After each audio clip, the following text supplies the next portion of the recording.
রাষ্ট্র সংস্কার, জুলাই গণহত্যার বিচার এবং বৈষম্যহীন বাংলাদেশ প্রতিষ্ঠার লক্ষ্যে বরিশালে পদযাত্রা করছে জাতীয় নাগরিক পার্টি এনসিপি। নগরীর ফজলুল হক এভিনিউ পথযাত্রা সভাস্থল থেকে জানাচ্ছেন প্রতিনিধি হুমায়ুন কবির। হুমায়ুন, প্রথমেই জানতে চাবো আবহাওয়ার অবস্থা কিরকম? এরকম আবহাওয়ার মধ্যে তারা পথসভা করছেন, কেমন দেখছেন জনসমাগম, সব মিলে একটু বিস্তারিত জানাবেন।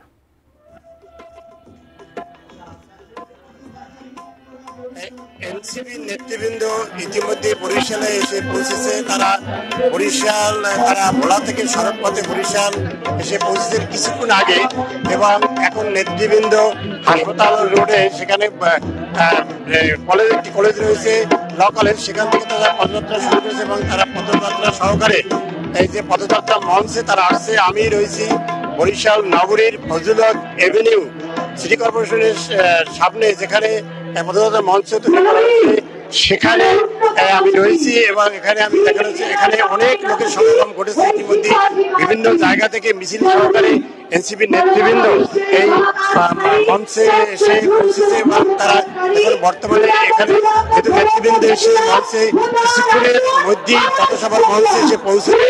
এখন এখানে সাংস্কৃতিক অনুষ্ঠান, এখানে শিল্পীরা সাংস্কৃতিক পরিবেশন করছে।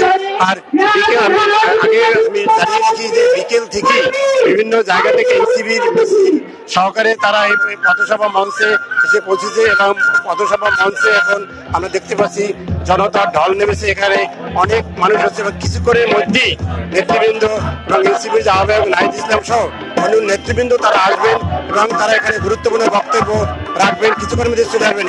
এই ছিল আমার কাছে যে এনসিপির যে পথসভা এবং পথযাত্রা তার সর্বশেষ